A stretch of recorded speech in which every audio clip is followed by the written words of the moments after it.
September 9th, 2024 council meeting.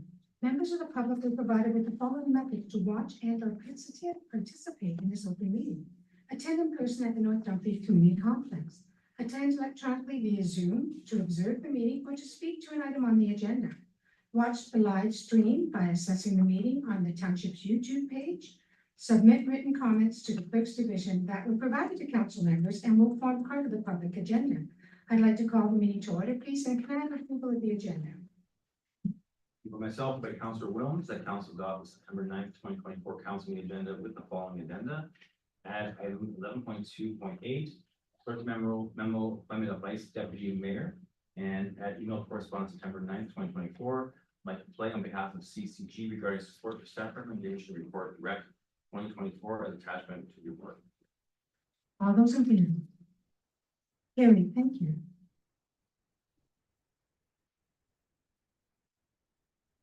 I would now like to do the Indigenous acknowledgement. We acknowledge that the land in which we gather today is the traditional territory of the Haudenosaunee, the Anishinaabe, and the Neutral people. We acknowledge the enduring presence of the Indigenous people with whom we share this land today, their achievements and their contributions to our community. We offer this acknowledgement as an act of reconciliation between Indigenous and non-Indigenous peoples of Canada. And in the wording it says, their enduring presence of the Indigenous people, their achievements and their contributions to our community, but to our country, because that's what they've done. And that's what they want is respect.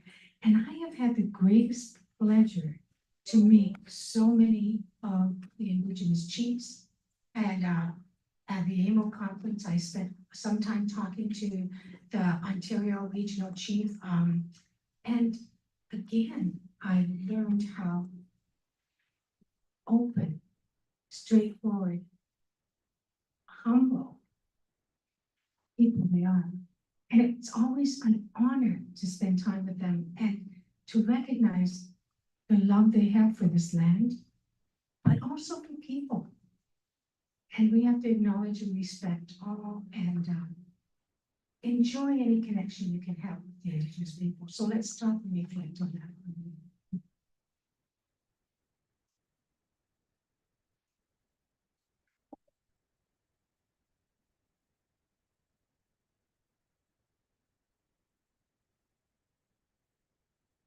Thank you. Is there any disclosure of pecuniary interest or general nature thereof? Seeing none.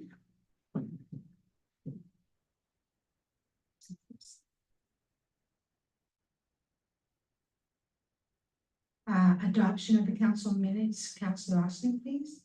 Moved by myself, second by Councilor Tilley, that council approve the following meeting minutes. 6.1, council meeting minutes, August 12, 2024, and 6.2, council special meeting minutes, August 14, 2024. All those in favor? Carried, thank you.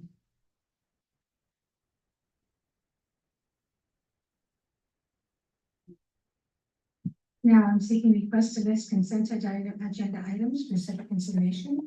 Public to speak to as well. Any consent items wish to be pulled?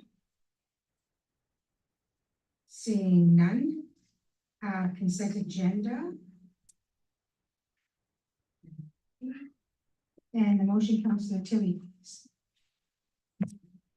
Moved by myself, second by Councilor Ossner, that the following reports listed on the September 9th, 2024 consent agenda be received and the recommendations contained where therewithin be approved and acted upon. 10.1.1 FD Report 10/2024, Fire Department August 2024 Incident Summary, and the following information items as listed on September 9th, 2024 consent agenda be received. 10.2.1 Communications Correspondence, GRCA Conservation Areas Strategy Public Consultation. 10.2.2 Advisory Committees, Grand River Accessibility Advisory Committee meeting minutes, May 23rd, 2024. 10.2.3 External Public Agencies, Regional Waterloo Council meeting minutes, June 19th, 2024. B, Regional Waterloo All Councils meeting, June 21st, 2024. C, Regional Waterloo Library Committee meeting minutes, August 14th, 2024, and D, GRCA meeting minutes, June 28th, 2024. All those in favor? Carried, thank you.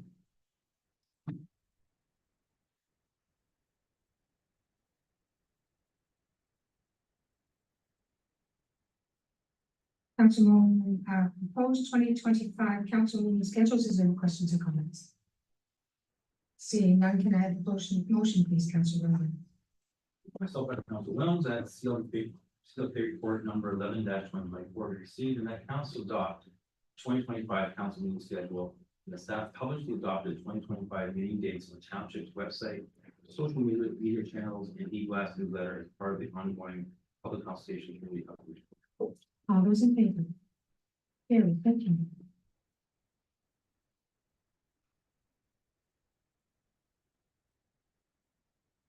And next is the motion, clerk's report 11-2024, clerk's report 2024. Councilor Austin, please.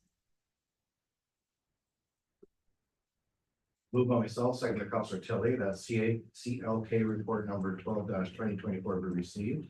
And that council authorized that the township municipal offices be closed from Tuesday, December 24th, 2024 at 12 p.m. noon through to Thursday, January 2nd, 2025 at 8:30 a.m. And that staff be directed to advertise the holiday office closure on the township's website and social media accounts, the e-blast newsletter, and the local newspaper. All those in favor? Carried, thank you.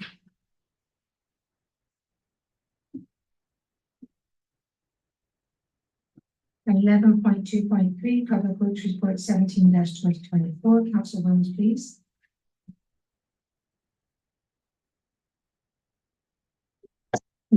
Now, seconded by Councilor Ullman, the PW report number 17-2024 be received.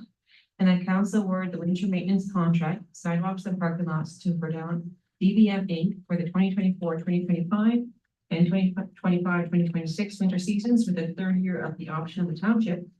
And the mayor and clerk be authorized to execute any necessary documents associated with this agreement. Questions, Councilor Tilly?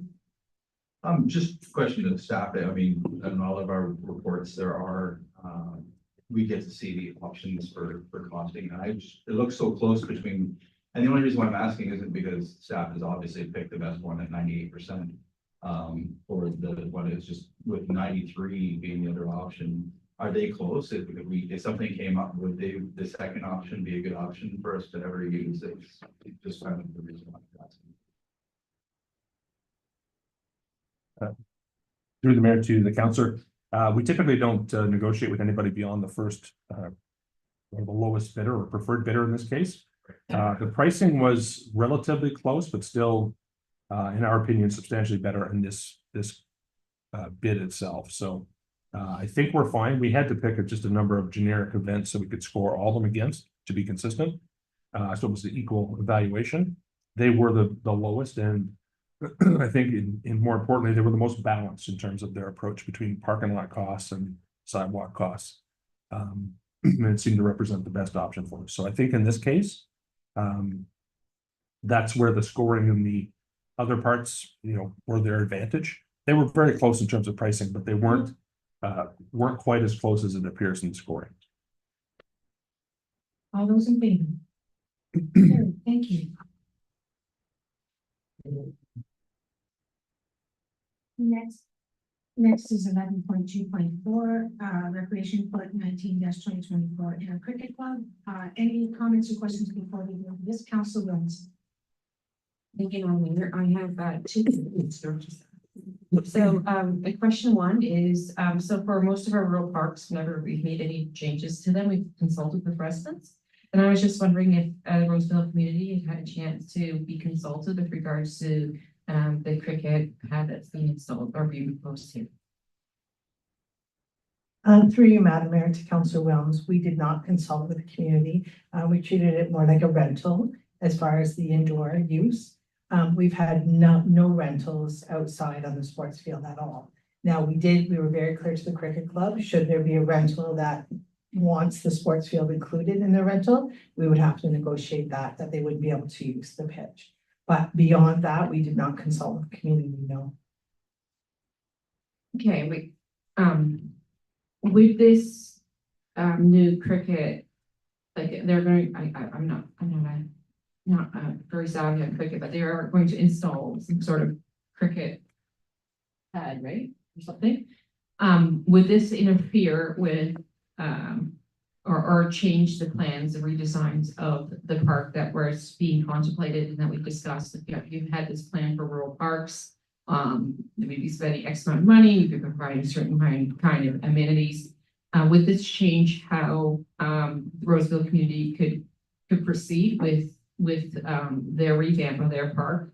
I know other communities have had a lot of opportunities for input, and I was just wondering about that.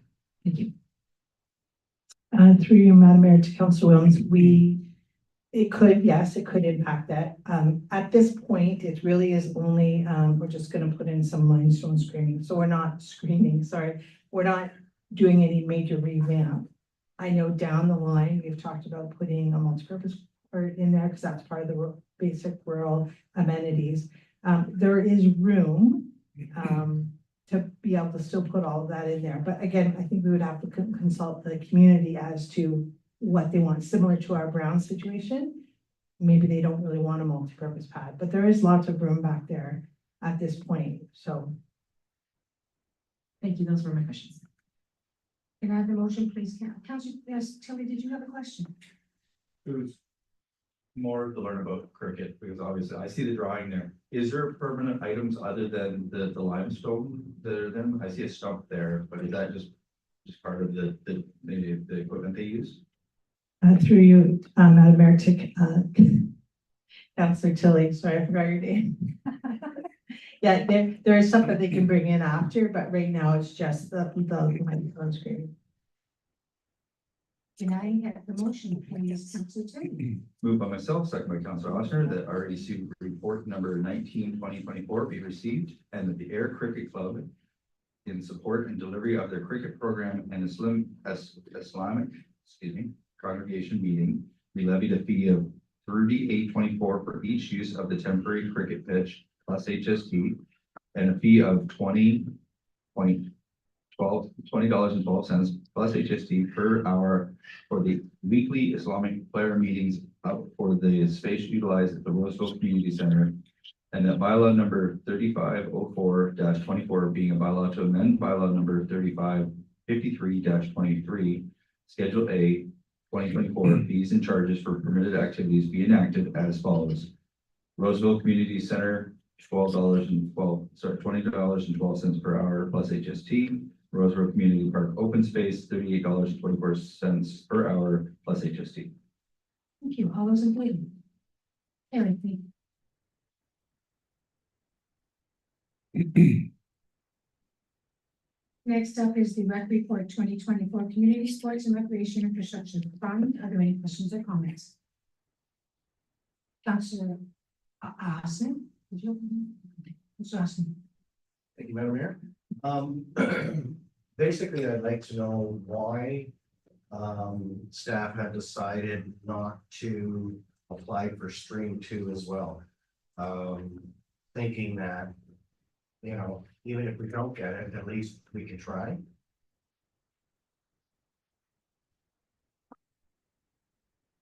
Madam Mayor, through to Councillor Ossner, we're eligible to apply for one intake. And so the recommendation was to go for Stream 1, which was the major renovation project. So we can apply for both. Okay, thank you. See no further comments. Can I have the motion, Councillor Roman, please? Moved by myself by Councillor Williams, that Rec Report number 2024 be received, and that staff be authorized to submit a grant application to the province's community sports recreation funding amount of the maximum allowance of $1 million for the Air Training Center, ACC, major rehabilitation project, and the mayor and clerk be authorized to execute any applicable documents to support foundation for this grant. All those in favor? Carried, thank you. Next is Rec Report 21/2024, tree planting Cowan Park. Any questions or comments? Seeing none, can I have the motion, please, Councillor Austin?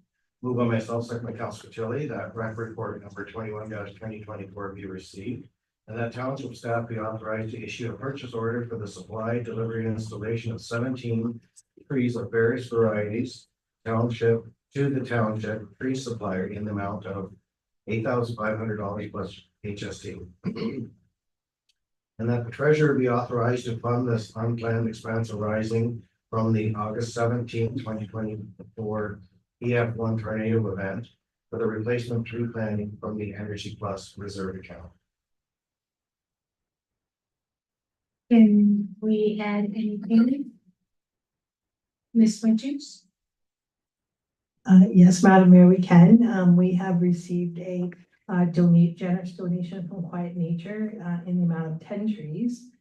So they're going to be installed in the fall. And then we've also received another $2,500 from the insurance company. I've forgotten the name of it. But it was from previous resident Jan that did downtown. Jan Fitzhenry? Jan Fitzgerald, yes. And so they have donated, or she has donated $2,500 towards the purchase of some additional trees. So by the time we get it all down, what? Jan's a mayor. Sorry. He. So he has donated another $2,500 towards this project. So we'll be down to, I think probably maybe 2 trees that we may have to take out of the reserve. We need some. So, you make the motion. All those in favor? Carry, thank you. With our thanks, Councilor Austin, go ahead. Sorry, just to clarify, this motion is for 17 additional trees, or are we taking the donations and everything out of that 17? So the motion can still say the same. The body, excuse me, the body of the report indicated that if we received any donations or gifts, that we would subtract from the overall spend. Excuse me. Next is 11.2.7, no, 11.2.8, clerk memo, appointment of acting deputy clerk. Councilor. All right. Mike's deputy mayor. Let's say that in that future, but we will change that. Madam Mayor, that was apparently Okay. over, so I'll blame some rust on myself. Okay, so Agenda item should reflect, yes, that is the vice deputy. thank you, Councilor Austin, please. And we need a second. The motion is correct here, consistent here. Hi, can I have a second? Second, Councilor Tilley. Councilor Tilly, thank you. See, apparently it's all my choice right now. Yeah. So under careful consideration.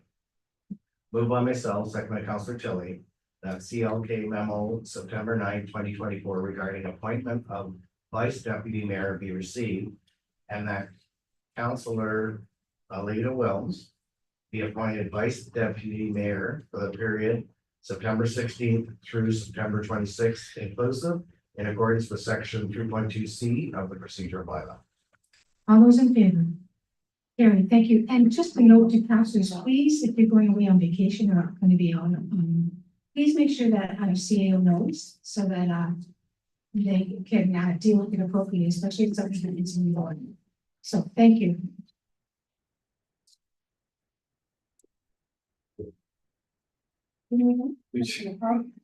All those in favor? Carrie, yeah, I thought we did. We really got. So important. Good man. Next is correspondence items for action, notice of application of potential expropriation of land, regional body roundabout. Any questions or comments on this? Seeing none, can I have the motion, please, Councilor Williams? Moved by myself, second by Councilor Williams, that the notice of application for approval to expropriate land for the purposes of constructing a roundabout at the intersection of Fisher Palmer Road and New Dundee Road be received for the purposes of information. All those in favor? Carrie, thank you.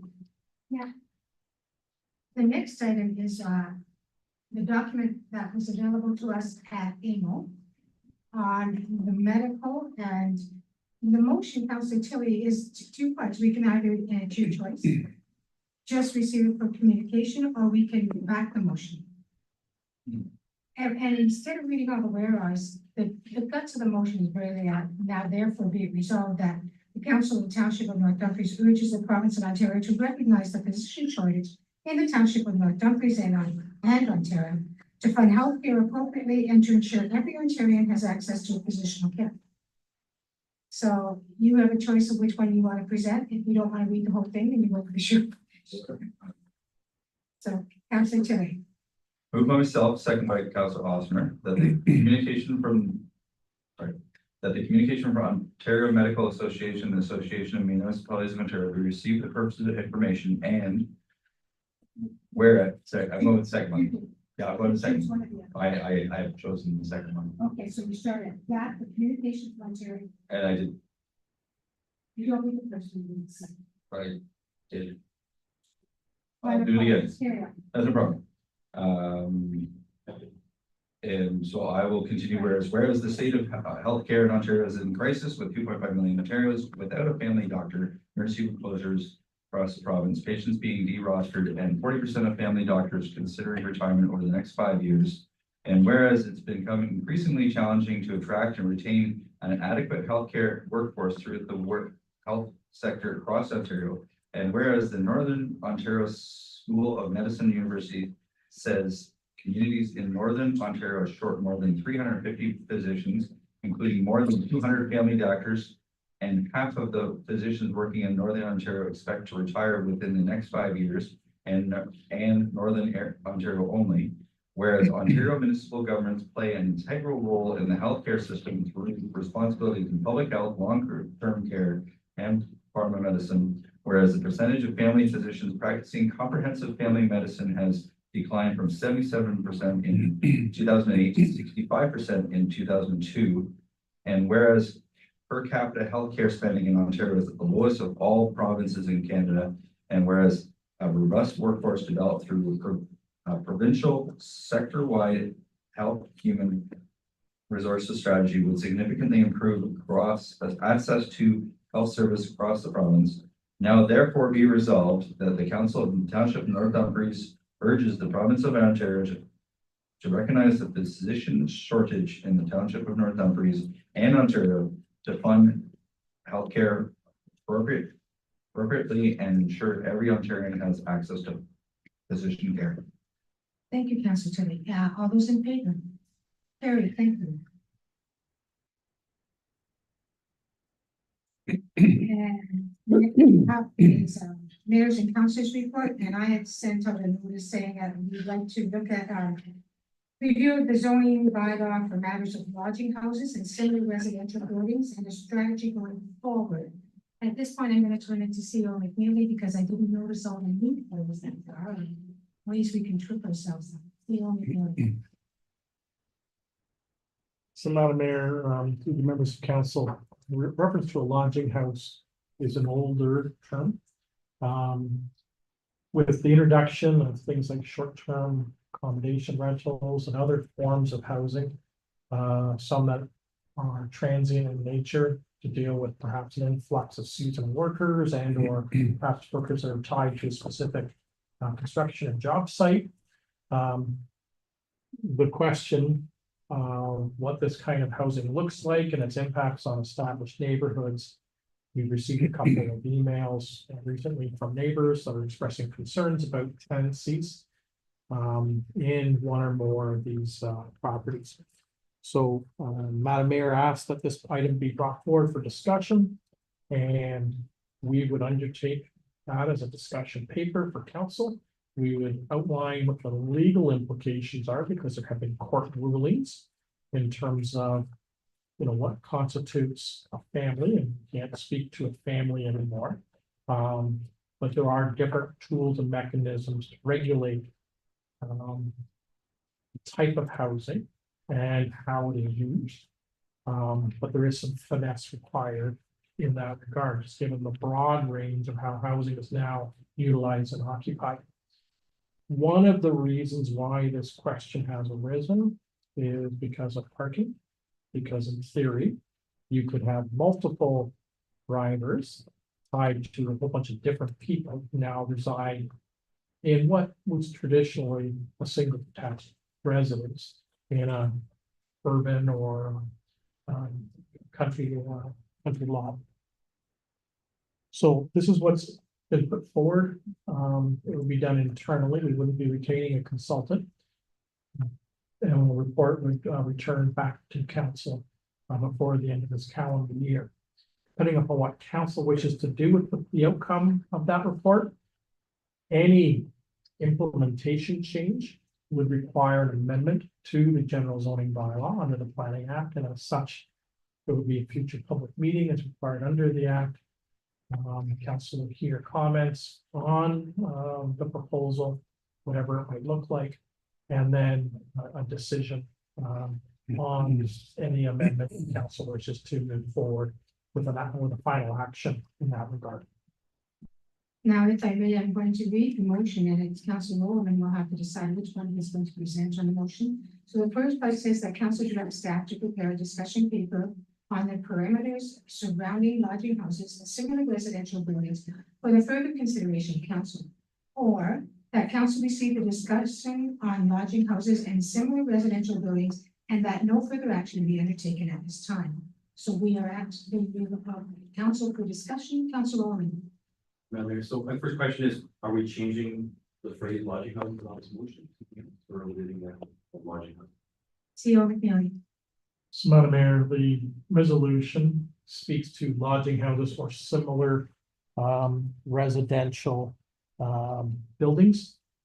We use the word lodging house because most people understand what a lodging house is, but we purposely broaden the inventory to be or other residential buildings to capture the mosaic of what could come out of our literature search and the basis of our discussion paper. Council Rowland. Madam Mayor, so I've had some discussions with some residents new south there.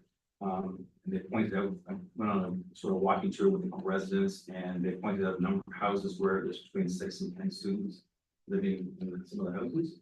And again, 6 to 10 cars parked either in the driveway or on some of the adjacent streets or on our top of our roundabouts or all over the place. So it's seems to be an issue with students coming in from, I'm not sure if it's Council College or what universities, but it's, university or college students renting these places, these houses. So there's also the issue that people have raised to me about the upkeep of these houses, property standards, grass not being cut, et cetera, et cetera. They invested, $1 million in a home and the house next door is not being taken care of. So these are the concerns that were raised to me. So I'm glad you brought this forward. And again, I would like staff to look into the growing issue. Any other questions or comments? Council Rowland, you have the motion. Moved by myself, so by Council Williams, that council direct staff to prepare a discussion paper on the parameters surrounding lodging houses and similar residential buildings for the future consideration of council. All those in favor? Carried, thank you. And the next item I had was traffic and parking bylaw to deal with towing and removal on unlicensed vehicles on public highways or our streets. But as CEO McNeely said, the one issue that we did have a concern about was dealt with. So I don't know if you feel it's warranted a discussion. Council Rowland. Mayor, so again, this past weekend, I was up in the south end of Air, and there was a large transport truck parked on one of our brand new roundabouts, just sitting there for the weekend. I don't think a tow truck that we would have would be able to tow that, but the issue is there are vehicles being parked on our streets. And now these streets are not fully developed yet. There's no houses on this part yet, but there's vehicles left there all weekend long. And then again, the ones that we're referring to were unlicensed, no license plates, but there's also a lot that are up there with license plates that are just parked all over the place. So I don't know if it's the same issue or different issue. But my understanding is that only WRPS can actually impound vehicles. CEO McNeely. So, Madam Mayor, through to Council Rowland, if council amends its traffic and parking bylaw, there would also be, the bylaw states, opportunities of when we would be able to tow illegal or unlicensed vehicles off of public highways. As part of that process, we would also have to go out to the marketplace to have a contractual arrangement with a towing company, and looking at a variety of different styles of tow trucks, flatbeds, traditional hitch. As well as a secure impound yard where the vehicle would then be hauled and stored. So it just wouldn't be moved to any property, it would have to be a proper impound yard. So there is a process with this. And once again, we would put forward to council a discussion paper outlining what opportunities we have to deal with those types of scenarios if they arise, and how we would move forward with implementation, including having on retainer an appropriately scaled towing firm, as well as an secure impound yard. And with that, then there would be fee recoveries that would be unique and tailored to those types of situations. Councillor Austin, Councillor Mills. So in conjunction with this, can we amend it so that bylaw has the power to create parking tickets? And ticket these vehicles until it gets to the point where we have to tow them? So Madam Mayor, through to Councillor Oster, staff is ticketing them. We have issued well in excess of $10,000 worth of tickets so far this calendar year. There are a handful of vehicles that we have come across, but because they don't have a license plate, when we go on to the ARIS system, which is administered by the province of Ontario, you can't trace necessarily the owner. We have been able to, on a few vehicles, find the VIN and gone through the VIN, the vehicle identification number, but that's not always universally available or easily accessible. So yes, we are ticketing where we come across those violations.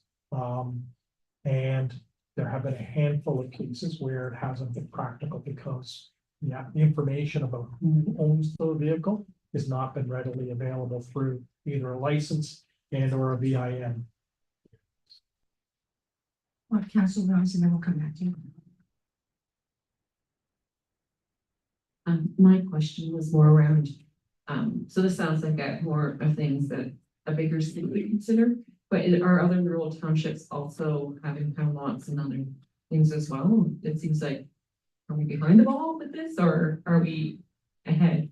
It's just my question. See you on the phone.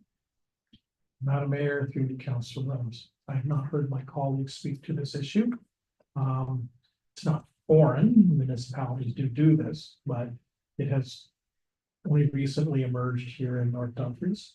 But I would suggest to you, it's not mainstream that we're having this issue. I think it comes down to there's a handful of residents in certain neighborhoods, and they may be running businesses, third-party locations, and this is being sort of used as a stopover as they pick up a vehicle to where they finally take it to a final destination for disposition or resale or being used for parts or whatever the end may be. Councillor Austin. Going back to the ticketing, would it be common practice or could it be common practice that we ensure that when a ticket is put onto a vehicle, that the VIN number is recorded by pictures or whatever, because the VIN number's in every window of a vehicle, so it would be simple to get the VIN number to retain it with that offense number. So Madam Mayor, through to Councillor Oster. I said that we're not having any difficulty with the vast majority of ticketed offenses. There's been a handful of pieces of vehicles where it hasn't been a vehicle on necessarily four wheels or whatever. It's a component of a vehicle that's been left on our boulevard or road allowance. And the VIN is always on one or more of those components. So when you say components, what do you mean, a frame of a vehicle or steering wheel or a tire or? Yes, we've had, Any individual? we've had parts of a chassis. We've had parts of a frame. As I said, I believe there are some that are being transported between where it was picked up and its final destination Unfortunately, it's staying in our neighborhoods for a couple of days, and bylaw has come across it. And in some instances, we've been able to trace a VIN, but it's not always in all components readily available. These are more the exception than the norm. Council Austin. So then, yeah, I mean, I'm all in agreement to, the discussion paper. You know, it's just unfortunate that some people have to do these things. And now the law has to be, you know, standardized across to everybody. But I guess unfortunately, that's what needs to be done, because I think that the residents were the lesser of two evils, well, whether they get ticketed or not, or towed, would be to have that junk sitting all on the streets and have vehicles. Like Councilwoman said, an 18-wheeler in a roundabout, which is crazy, because the roundabouts aren't big enough to, you know, if a fire truck had to get back there, by there, that's not happening, so. Yeah, fortunately, you know, little air is big air now, and we do have to do something to curb this. Seeing no other question, Council Austin, it's your choice to choose, which one you wish to bring forward as, to the motion. So moved by myself, second by Councilor Tilley, that council directs staff to prepare a discussion paper on the potential framework to deal with the towing and removal of illegal or unlicensed vehicles for the further consideration of council. All those in favor? Carried, thank you.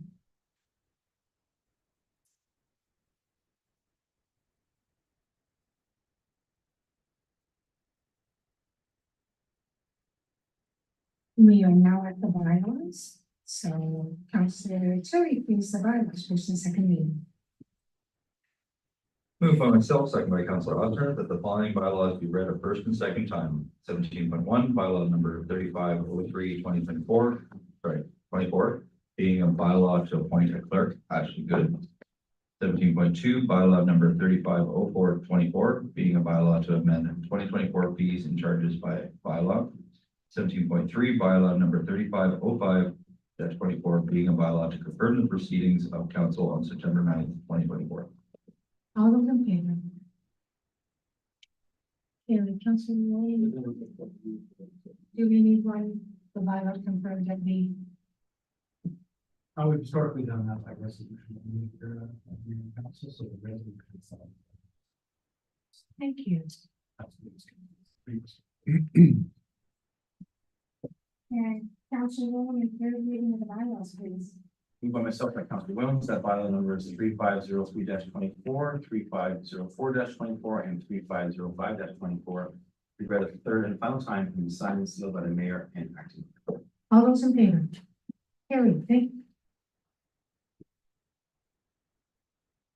Councilor Austin, would you like to do the motion to adjourn? So moved by myself, second by Councilor Kelly, that whereas business before this council meeting has been completed at 6:38 PM, and be it resolved that this meeting adjourned.